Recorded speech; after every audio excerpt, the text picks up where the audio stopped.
Hello and welcome to Moneylife. This is Sucheta Dalal. Now, who would have thought an issue over Parsi, non-Parsi would become one major test of strength for Noel Tata, who's been the chairman of Tata Sons? But funny things happen in India's corporate world. So, barely 18 months after Ratan Tata's death, the philanthropic entities that control two-thirds of India's biggest empire, the Tata Trusts, are once again in turmoil. On 4th of April, Venu Srinivasan, Chairman Emeritus of TVS Motors and Vice Chairman of multiple Tata entities, resigned from the Bai Hirabai Jamshedji Tata Navsari Charitable Institution. A mouthful of a name, we're going to call it the Bai Hirabai Trust. Why is this important? Because this follows an affidavit filed with the Maharashtra Charity Commissioner by Mehli Mistry. Who's Mehli Mistry? He's a former trustee and one-time confidant of Ratan Tata. He's an executor and a beneficiary of Mr. Tata's will. So it made him very powerful at one time internally. Now, Mr. Mistry has contended in a written affidavit that Venu Srinivasan and Vijay Singh, both non-Parsis, had been unlawfully appointed as trustees to the Bai Hirabai Trust. Apparently, its trust deed, which goes back to 1923, 100 years and more ago, had restricted the trusteeship only to Zoroastrians. Now, the Bai Hirabai Trust is important because, along with the Sir Ratan Tata Trust, it holds 50% of Tata Sons. Tata Sons being the unlisted holding company of the 180 billion Tata Group that spans steel, software, cars, salt, aviation, hotels, and much more. Now, turmoil at the trusts inevitably has ripples through India's most reputed corporate house because the Tata Trusts affects Tata Sons, in turn, all the listed Tata companies, which all of us swear by, right? Now, Tata Sons is already locked in a quiet dispute with its single largest shareholder, the Shapoorji Pallonji Group, who hold an 18.37% stake. Now, strangely enough, the Parsis being a small community, it's not as simple as it looks because this shareholder group is not some bunch of outsider Parsis. They are so deeply connected with everybody in the Tata Group. This is one. Keep it in mind. Second is that the Tata Group is simultaneously lobbying with the Reserve Bank of India to keep Tata Sons unlisted. Why is this again important? Because Tata Sons has been classified among the 10 upper layer non-banking finance companies, which after the debacle of infrastructure leasing and financial services, the RBI decided should come in for strict scrutiny and should be listed. Most others in this category have got listed. Tatas are lobbying and have bought time, and the RBI is keeping quiet about it.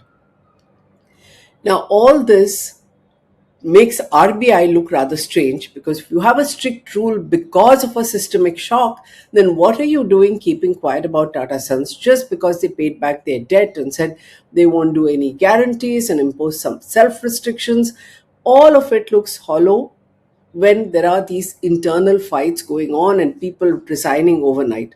So let's look at that as a second aspect. Now let's come back to Mehli Mistry. The issue raised by Mehli Mistry is not new. So if this trust deed is 103 years old, this issue was settled quarter century ago. So in March 2000, former Chief Justice of India, M.H. Kania, was asked to give a detailed opinion because the Tatas wanted to induct Krishna Kumar, another confidant of Ratan Tata, onto the boards. And he was obviously non-Parsi. They wanted him on the Sir Ratan Tata Jamshedji Tata Trust, whose deed goes back to 1913, or rather, whose will goes back to 1913 along with the codicil, where he's supposed to have created the charity and had some conditions. Now, Justice Kania concluded that the documents contained no community restrictions on trustees. In fact, one clause in the codicil allowed additional local Parsis from Navsari to be inducted if needed for efficient management, but the core trustees of the Sir Ratan Tata Trust would continue unchanged. Justice Kania also ruled as bad in law the two restrictive clauses in the Navsari property because they were added without the founder's directions. And they required all trustees to be Zoroastrians and residents of the old Bombay Presidency. Everything is 100 years old, but it's being raked up now. Why was this opinion sought? precisely because the board relied on it. Now, Mehli Mistry's demand for a fresh investigation by the Charity Commissioner has reopened the issue. It instantly triggered Venu Srinivasan's resignation, happened overnight. And it has also pulled Noel Tata directly into the fray, Noel Tata being chairman of Tata Trusts. Now, there are two ways this can go. The Charity Commissioner can say, nothing here, dismiss it, end of story. Or it gets into a prolonged legal battle, and the minute anything is a proper legal battle in India, High Court, Supreme Court, it can go on for another 15 to 20 years, which is bad for the Tata Group. What makes this episode particularly unsavory, like I said, is all the intertwined family relationships. So, who's Mehli Mistry? Apart from being a close confidant of Ratan Tata, inducted by him onto the trust in 2022, he is the first cousin of the late Cyrus Mistry, who was unceremoniously and disgracefully ousted from the Tata Sons board through what I personally consider a hatchet job orchestrated by none other than Ratan Tata. He also is first cousin to, since he's Cyrus Mistry's first cousin, he's also the first cousin of Alu Mistry. Who's Alu Mistry? She's married to Noel Tata. So, all related. When Cyrus Mistry was ousted as Tata Sons chairman, Mehli Mistry sided with Ratan Tata, came onto the trust, and became a dominant voice. His 3 year stint, incidentally, ended fairly acrimoniously because the same two non-Parsis that he wants out, Venu Srinivasan and Vijay Singh, along with Noel Tata, voted against renewing his lifetime trusteeship. And this needed 100% unanimity. So he was out. He went out quite gracefully, actually. He wrote a letter saying no one's bigger than the institution, but his latest action suggests a complete about turn. Now, Tata sources say that they are trying to persuade Venu Srinivasan to withdraw his resignation. That seems to be true because even as I'm recording this blog, there is a newspaper article saying that he was pressured into it. But Venu Srinivasan is facing governance issues of his own within the TVS group, where family disputes and questions over the director independence have erupted dramatically. There was a board meeting on 30th March which saw him coming back as chairman and managing director of his holding company, Sundaram Ketan, now called TVS Holdings. So there seem to be issues with father, daughter, what have you. So if you ask me, he would have his hands full with managing his own business empire, but apparently not so, and I'll come to that later. Mr. Vijay Singh, meanwhile, the other non-Parsi trustee, has not resigned. There's a new twist, even as I'm recording this. The trustees apparently told the Times of India group that they were not told about Justice Kanya's opinion and they have resigned at the hurried instance of pressure from the Chief Executive Officer of Tata Trusts. If true, this raises another question. What is your hurry? You are a trustee, you're supposed to ask questions. Why resign in such a hurry? And all of us, especially people who have been in business, should know enough about the group to know that there have been non-Parsi trustees on these boards. So the CEO asks something and you resign in a hurry? Makes no sense. Of course, Vijay Singh has not yet resigned. Okay, so what happens next? Having succeeded in ousting Venu Srinivasan, the question goes back to Mehli Mistry. What does he hope to accomplish? Noel Tata's appointment, remember, as chairman of Tata Trusts has already signaled that you have a Parsi with the Tata surname heading this large group. So it is very much a Parsi group. Now, if you insist that all the trustees should be Parsis, doesn't it smack of parochialism, which is so much at odds with the image that the Tatas have about a liberal secular group? It is a Parsi group, but this is not the image that they want to have, and this is the image that Mehli Mistry's actions seem to give the group. Is the motive simply to keep Noel Tata distracted when he is in the middle of another important decision? Remember, very recently, Noel Tata had asked some pressing questions which would be conditional to giving a third term to N. Chandrasekaran as executive chairman of Tata Sons. And that third term decision was deferred in the light of these questions. The questions were about losses at Air India, Jaguar Land Rover, Tata Digital, and the group's heavy spending on semiconductors and batteries. Another new twist, as we go public.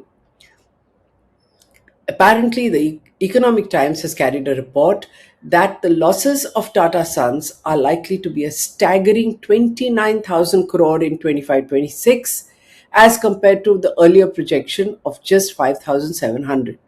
This is again the Times Group report, all coming in today. There's also speculation that Mehli Mistry's action cannot have been in isolation. It has internal support, or at least a few trustees are backing him.